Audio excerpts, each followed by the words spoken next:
Joining us now to answer your tax questions is Tony King of King & Associates. Good morning. Good morning. Good morning. Busy time. It's getting close. All Deadline right around the corner. And lots of questions. We're going to start with the first one here. I started an internet business in 2015, registered it with the state and built a website. I have not earned any income yet because I haven't worked on the company yet. Do I put this on my taxes? If so, where?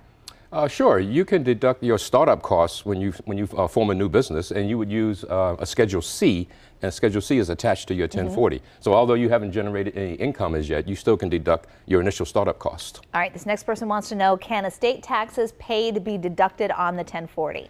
Unfortunately not. The estate is a separate taxing entity, and it files its own tax return.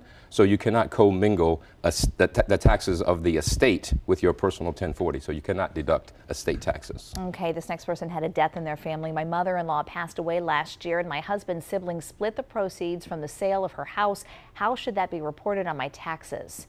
And it goes on to say the executor, his brother, did not take out any taxes and provided no tax documents.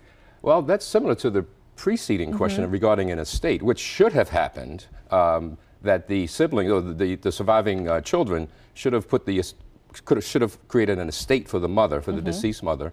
Then the estate would be responsible for selling the house, and if there's any gain or loss on the sale of the house, then that money would have been taxed at the estate level, and then the money could have been distributed to the 5 children or the 6 children. Okay. So there should have been an estate created, and then the asset would have been the deceased mother's house inside the estate. All right. Well, if my girlfriend, her daughter, and I lived together during 2016, can I claim them if no one else is claiming them?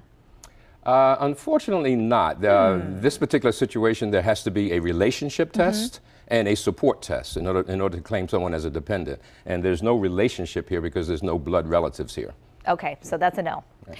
I have a custodial stock account for my 2 boys. When does the money become taxable, and who is responsible for the tax? I'm assuming that the stock account has the Social Security number of the children, and there's 2 situations where that particular account could generate income. 1, if the stocks generate investment income, dividends, interest, things like that, or 2, if any of the stocks are sold inside the account.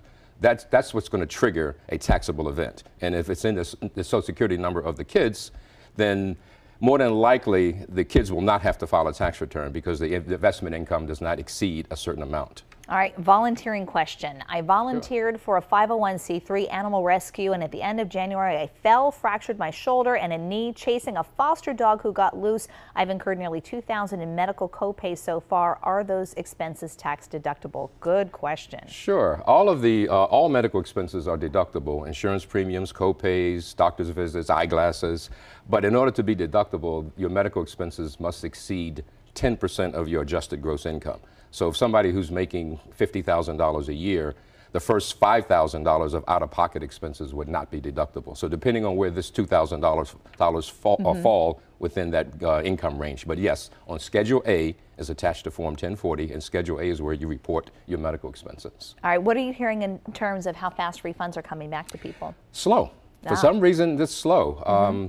The e-file system was opened up January 23rd with the Internal Revenue Service, but I'm getting calls from my clients that saying, well, you e-filed my return last week, when should I expect it? Right. Typically, it's 5 to 7 business days for the Internal Revenue Service, and just a little bit shorter for the state of Maryland. All right. Thank you so much for coming in. My pleasure. Always happy to have you. If we didn't get to your question this morning, we will answer it next week, so keep them coming. You can email your tax questions directly to taxquestions@wbaltv.com. You can go to our website, wbaltv.com, and click on Consumer Alert. And if you'd like to get in touch with the Kings, you can call them 410-486-4500. You can also check out their website, king-king.com.